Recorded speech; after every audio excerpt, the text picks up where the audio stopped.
국민의힘의 약속 파기로 민생 추경의 여야 합의 처리가 무산될 상황입니다.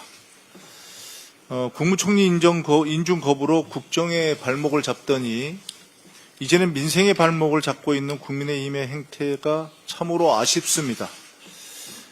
여야 합의 처리가 무산될 것 같습니다. 지난 과정을 되돌아보면 국민의힘의 약속 파기는 이미 정해진 수순이었다는 의심을 지울 수 없습니다. 추경 심사를 위해서는 예결위원장을 선임해야 하는데 국민의힘은 법사위원장 등 상임위원장 배분 문제로 목리를 부린 바 있습니다. 본격적인 추경 심사에 들어가자 국민의힘은 하루가 아닌 이틀 동안 종합정책 질의를 진행해야 한다며 회의를 파행시켰습니다. 국민의힘은 이틀의 질의를 보장하면 추경을 여야 합의로 처리하겠다고 약속한 바 있습니다. 민주당은 대승적견지에서 질의 일정을 하루에서 이틀로 늘려주었습니다.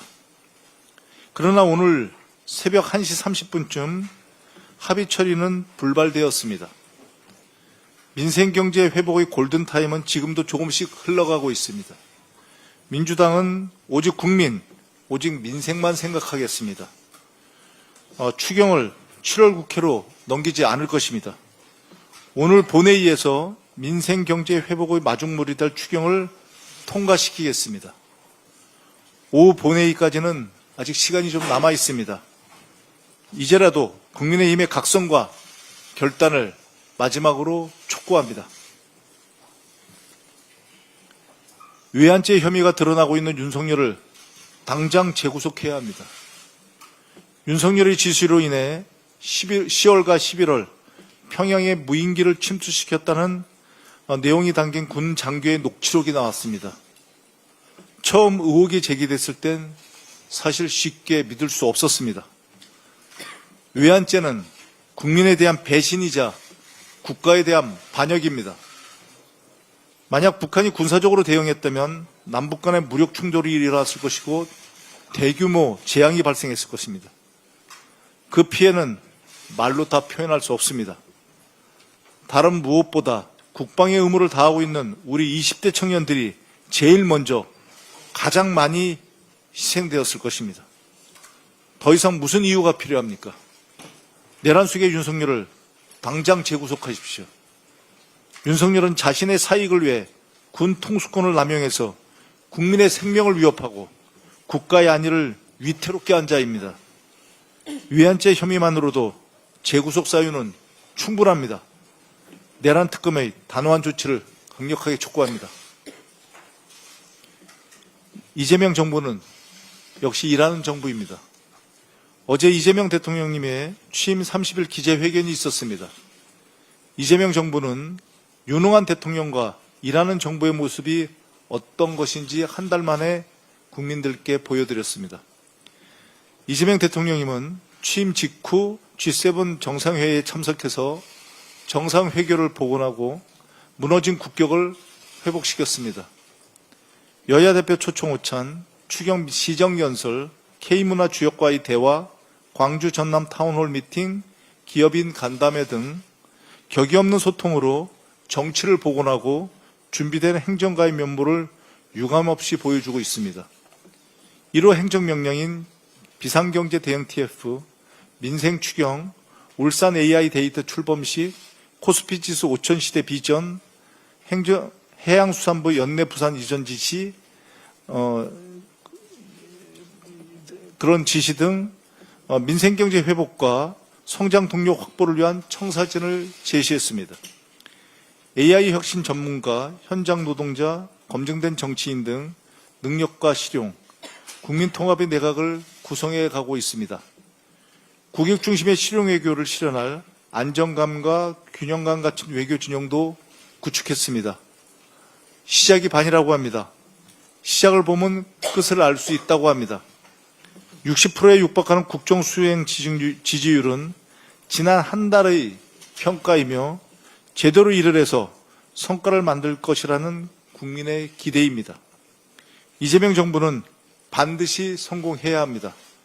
그것이 국민이 살고 대한민국이 사는 길입니다. 민주당은 이재명 정부와 국민의 성공을 위해 전력을 다하겠습니다. 이상입니다. 다음으로 전현희 최고위원의 발언이 있겠습니다. 이재명 대통령 취임 30일 기자회견은 민생 고통이 턱 밑까지 차오른 국민들께 희망을 안겨드린 시간이었습니다. 사전 조율 없이 자유롭게 이루어진 문답은 대통령의 격이 없는 소통에 대한 의지, 그리고 국정 운영에 대한 자신감의 표명이었다 생각합니다. 지난 한 달간 대통령은 침몰하는 대한민국 호의 키를 부여잡고 위기의 파고를 넘기 위해서 전력 투구해 왔습니다. 윤석열 정부 3년보다 지난 한 달 동안 이재명 대통령이 더 많은 일을 해냈다라는 평가가 괜히 나온 게 아닌 것 같습니다. 죄송합니다. 대통령께서 강조하셨듯이 지금 무너진 민생을 회복하는 것보다 중요한 것은 없습니다. 신속한 추경 집행으로 질식해가는 민생 경제의 숨통을 틔워야 합니다.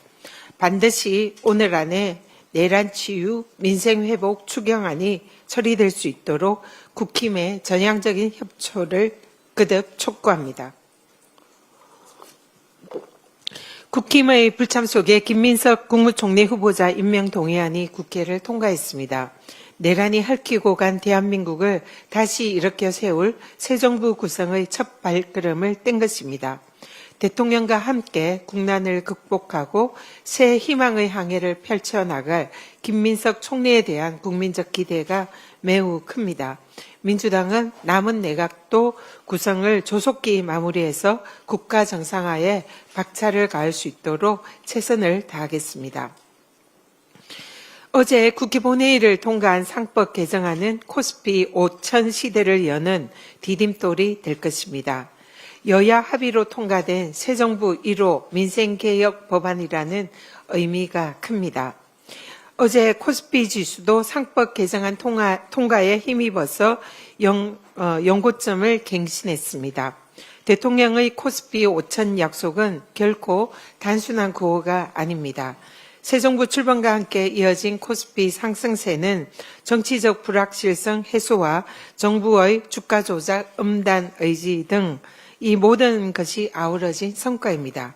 이재명 정부가 코스피 5천 시대를 활짝 열어나갈 수 있도록 민주당도 최선을 다해서 뒷받침하겠습니다. 여론의 지지와 함께 내란 청산 기대감이 높아가는 3대 특검의 본격적인 수사가 시작되었습니다. 지난 정권의 부패한 범죄 정황이 양파 껍질처럼 속속 드러나고 있습니다. 안가 회동의 실체는 사실상 내란 변호인단의 내란 컨설팅이었습니다.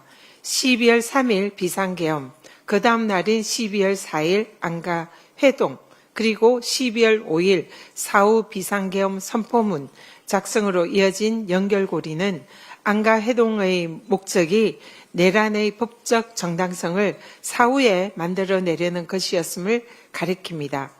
김주현, 이상민, 이완규, 박성재, 그리고 한정아 법률비서관 등 5인방 모두 윤석열의 최측근 법률가였다는 사실도 이를 추정케 합니다.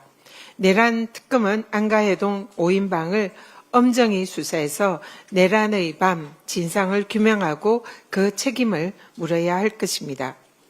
윤석열의 외환 혐의도 점차 뚜렷해지고 있습니다.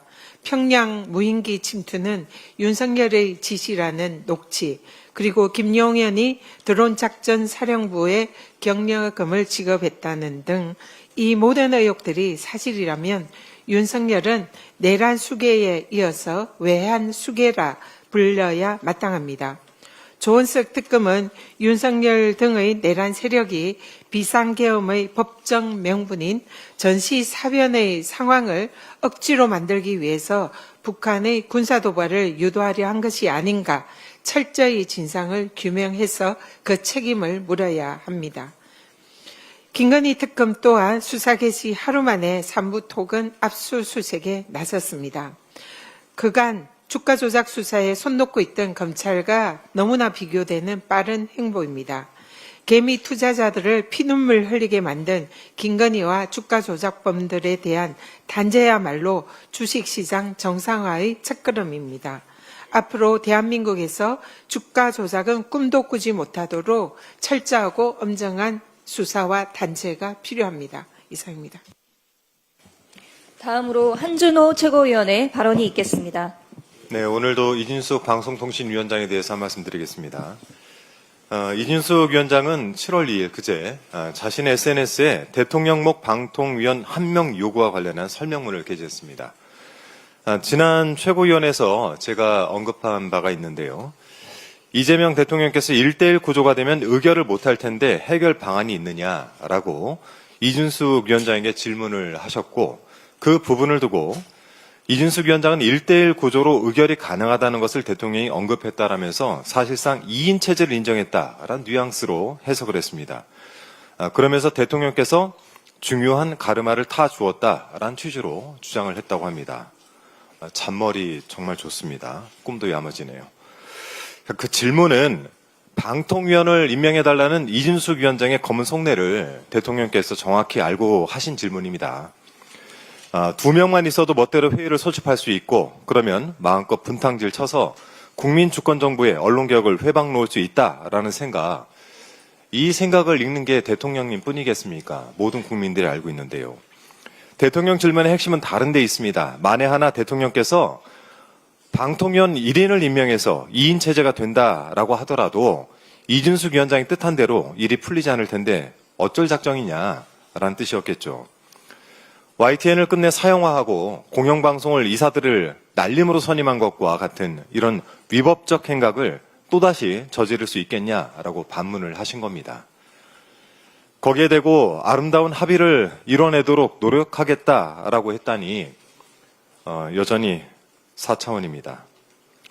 단언컨대 2인 체제 하의 의결은 그 어느 정권에서도 위법적입니다. 이재명 대통령 알기를 우습게 알면서 이런 일에 대해서는 대통령을 존중하는 척하다니 이런 것을 두고 아전인수격이다라고 하는 것입니다. 지난달 이재명 대통령께서 국무회의를 공개하지 못할 이유가 있느냐라면서 회의 공개를 검토해보라고 지시를 하셨다고 합니다. 이진숙 방송통신위원장의 이러한 기이한 행각에 분통 터지는 국민을 위해서라도 국무회의 공개가 매우 시급해 보입니다. 헛소리에는 팩트체크가 특효약입니다. 이준숙 위원장의 발언을 토시 하나 빼놓지 않고 공개해 주실 것을 국민주권정부에 요구드립니다. 어제 이재명 대통령께서 취임 한 달을 맞아 기자회견을 열었습니다. 이 자리에서 어느 언론이 제왕적 대통령을 언급했습니다. 윤석열 정권 동안 자취를 감췄던 이 표현이 또다시 등장을 하는 걸 보니까 정권이 바뀌었다는 사실을 확실히 체감하게 됩니다.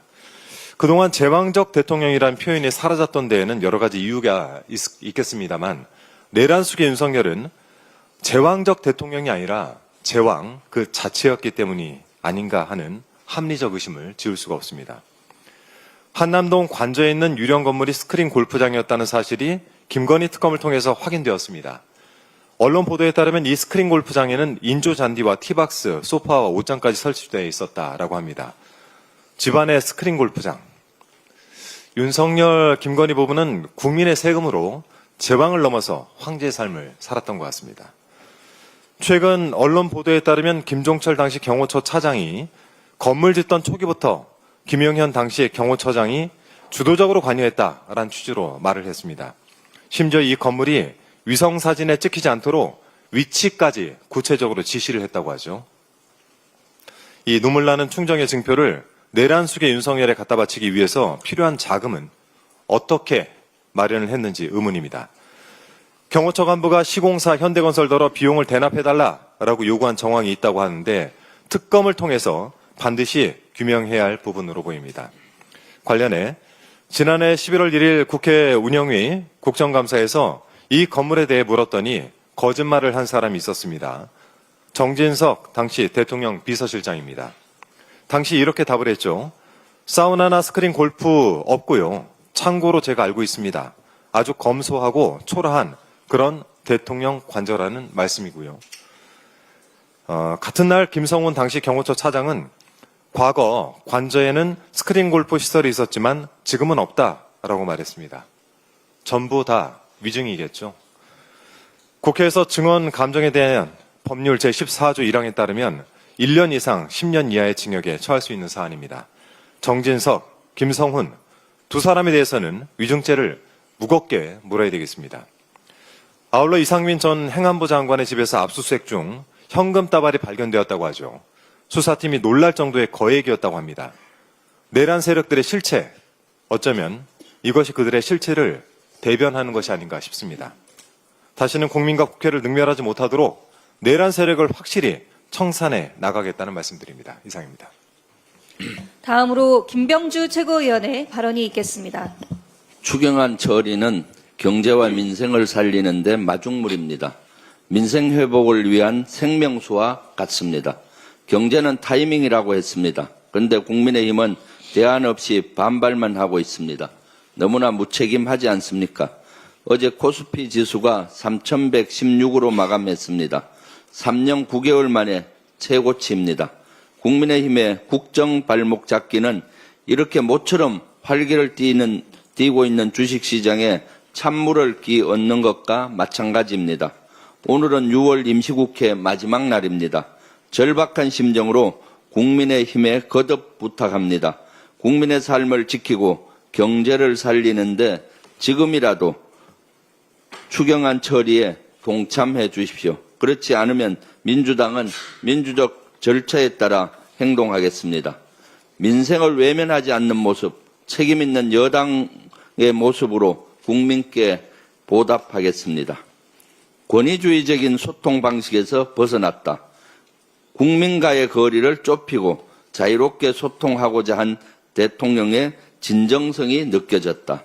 오만과 독선, 불통이란 3년의 시간이 끝났다라는 선언이었다. 이재명 대통령의 어제 기자회견에 대한 평가입니다. 그렇습니다. 국민 주권 정부가 앞으로 펼쳐갈 국정과 대한민국의 미래에 대한 국민의 기대를 끌어올리는 기자회견이었습니다.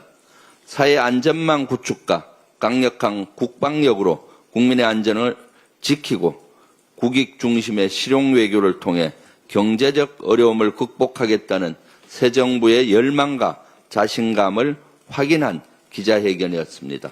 민주당도 국민주권 정부와 보조를 맞추며 소통하는 국회를 만들겠습니다. 지난해 10월 8일 우리 군이 평양에 무인기를 보냈다는 의혹이 점차 사실로 입증되고 있습니다. 그런데 그날 당시 김용현 국방장관이 드론작전사령부에 경력금 300만 원을 보냈습니다. 군사대비태세 유공이란 명목이라고 합니다. 특히 그날 드론사령부뿐만 아니라 공군작전사령부, 지상작전사령부, 한미연합사, 합참작전본부에도 김용현이 경력금을 보낸 것으로 파악됐습니다. 이들 5곳에 공통점이 있습니다. 북한으로 무인기를 날릴 경우 그 사실을 알 수밖에 없는 부대입니다. 이 정도면 평양 무인기 침투 작전 준비하는데 고생 많았다. 오늘 밤 주저하지 말고 차질 없이 진행하라. 그리고 만약 북한이 대응 도발하면 강력히 대응하라. 이런 식으로 한 것으로 의심이 됩니다. 만약 사실이라면 윤석열은 당연히 미리 보고받았을 겁니다.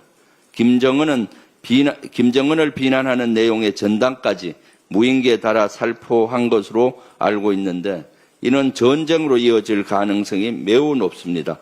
그렇기 때문에 국군 통수권자가 허락하지 않고서는 그런 위험천만한 군사작전을 벌이는 건 사실상 불가능합니다.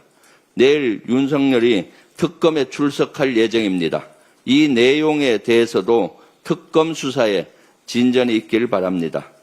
앞서 말씀드린 경력금 300만 원을 비웃기라도 하듯 충안파 이상민 전 행안부 장관의 자택에서 그에게 현금 다발이 발견된 것으로 전해졌습니다. JTBC 보도에 따르면 경찰이 지난 2월 이상민 전 장관의 자택을 압수수색할 당시 그에게 현금 다발을 발견했고 이를 내란 특검이 포착했다고 합니다. 이상민 측은 근거 없는 얘기라고 부인하고 있습니다. 하지만 특검은 이미 여러 명으로부터 관련 진술을 확보한 것으로 알려졌습니다. 계엄과 관련한 수상한 자금일 수 있습니다. 물론 현금에는 꼬리표가 없기 때문에 자금의 출처를 알아내는 데는 쉽지가 않습니다. 철저하게 수사해서 국민적 의혹을 밝혀주시기 바랍니다.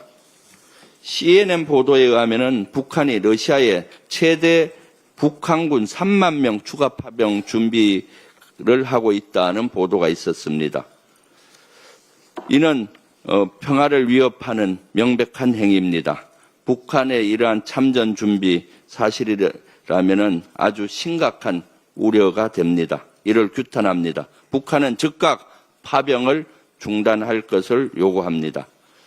현대로템이 폴란드와 8.8조 원의 K2 전차 수출 계약을 했다고 발표를 했습니다. 대규모 방산 수출의 경우는 외국 정부가 민간 기업과 계약을 체결해도 수출국 정부가 보증을 해야 합니다. 그런데 지난 12.3 내란 사태로 인한 국정 공백으로 인해서 한 폴란드 K2 전차 수출 협상이 지연되어 왔습니다. 이재명 정부 출범으로 정치적 불확실성이 해소됐습니다. 따라서 수출 이행 계약 체결이 된 것으로 보입니다. 이러한 성과는 앞으로 지속적으로 방산 수출 성과를 내는데 시작이라고 보여집니다. 우리 민주당은 이재명 정부 방산 수출을 적극 지원하도록 하겠습니다. 이상입니다. 다음으로 이현주 최고위원의 발언이 있겠습니다. 네, 어제 이재명 대통령 취임 30일 기자 간담회가 있었습니다. 어제 간담회를 지켜본 많은 국민들이 이게 나라다라는 반응을 보였는데요. 정치, 국방, 외교, 소통, 경제 모든 국정 분야에서 국가 기능의 정상화, 국가 정상화의 시작을 보여주는 그런 간담회였다 이렇게 평가합니다. 12.3 이후에 추락한 국정을 정상화하는 시작인데 우리 민주당도 하루빨리 이러한 정책들이 민생에 직접 와닿을 수 있도록 국회가 할 수 있는 역할을 충실히 할 것입니다. 어제 상법 개정안이 국회 본회의를 통과했습니다. 지배구조 투명성 강화 및 주주보호로 자본시장의 활성화가 기대됩니다. 글로벌 투자은행 골드만삭스가 이미 지난 5월에 보고서를 통해서 코스피 3,100 전망을 내놓은 바 있습니다. 이 보고서에서 기업 지배구조를 개선함으로써 코리아 디스카운트를 해소할 가능성이 높아졌다고 분석을 한 바 있습니다. 어제 상법 개정 및 이재명 대통령의 기자 간담회에 대해서도 시장에서는 긍정적인 반응을 보이고 있습니다. 코스피가 연고점을 경신해서 3년 9개월 만에 최고치를 기록했고요. 외국인이 6천여억 원을 순매수하였습니다. 다만 상법 개정안에 대해서 경제단체, 8단체 공동 입장문으로 아쉽게 생각한다라는 일각의 우려가 있는 것도 잘 알고 있습니다. 그러나 이번에 통과된 개정안은 기업이 제도 변화에 적응할 시간을 고려해서 공포 후 1년간의 유예 기간을 거치도록 시행 시점을 늦춘 만큼 국회는 경제계와 지속적인 소통을 통해서 필요하면 제도를 보완할 여유를 열어놓았습니다. 따라서 기업들도 새로운 제도에 잘 적응하고 선진 경영, 선진 자본시장에 적응하는 데 있어서 노력을 각별히 해주시기 바랍니다. 그래서 자본시장 밸류업과 코리아 프리미엄 성과를 공유하는 그런 상황으로 가기를 당부드립니다. 이번 상법 개정안 통과는 이재명 정부 들어서 여야가 처음으로 합의 통과한 법안입니다. 오늘 추경 처리가 있는데요. 추경 처리와 관련해서도 국힘이 협력을 해주시기를 바랍니다. 오늘 마지막 그 임시국회 추경 처리가 예정되어 있습니다. 국민의 민생 경제와 관련된 것인 만큼 국민의힘에서 이 부분에 대해서 잘 협력해 주시기를 마지막으로 당부드리고 부탁드립니다. 그 국토부가 최근에 어떤 부동산 규제와 관련해서 외국인 부동산 불법 행위, 부동산과 관련된 편법 거래의 조사에 착수를 하겠다고 했습니다. 최근에 보면 지금까지 외국인 부동산 매입 관련 방송과 온라인에서 선동이 횡행하고 있고, 이와 관련해서 실태 파악 및 입법의 필요성에 대한 검토의 필요성도 굉장히 높아지고 있는 실정입니다. 본래 부동산은 자국인 위주로 소유를 인정하는 것이 전 세계적인 원칙입니다. 그런데 우리나라에서는 외국인이 소유한 주택이 굉장히 급증하고 있고, 작년 말에는 10만 가구를 초과했다고 합니다. 특히 서울의 경우에는 5% 가까이 급증한 바 있습니다. 이것은 우리나라 부동산 규제가 부동산의 규제가 외국인에 대해서는 규제가 적용되지 않는 그 틈이 굉장히 많고 진입 장벽이 낮기 때문이라고 생각을 합니다. 특히 이 다주택자 규제, 이것은 이제 외국인 같은 경우에는 다주택자를 분석해서 이것을 제대로 파악하기가 굉장히 어렵고, 또한 대출 규제와 관련해서도 자금원이라든가 이런 것들을 파악하기가 굉장히 어렵습니다. 그러다 보니까 결과적으로 우리나라 부동산에 대한 규제에 있어서, 또 그 대출 규제에 있어서 외국인은 영향이 없는 이런 역차별적인 결과가 초래되고 있는 것이 사실입니다. 그래서 이 불법 자금의 반입 등 자금 세탁이 또 우려되기도 합니다. 또 한편으로는 최근 들어서 전세 시장에서 외국인들이 부동산 매입을 통해서 고가의 월세로 전환하는 이런 일들이 굉장히 많아지고 있다고 들었습니다. 부동산 규제와 관련해서는 철저하게 상호주의 원칙에 따라서 적용되어야 한다, 이렇게 생각합니다. 또한 두 번째, 우리 국민들에 비해서 외국인들이 더 결과적으로 규제를 피해 나갈 수 있는 이런 역차별은 있어서는 안 된다, 이렇게 생각합니다. 국토부를 비롯해서 정부에서는 만전을 기해 주시기 바라고, 당에서도 또 저도 관련 법안을 제출을 하겠습니다.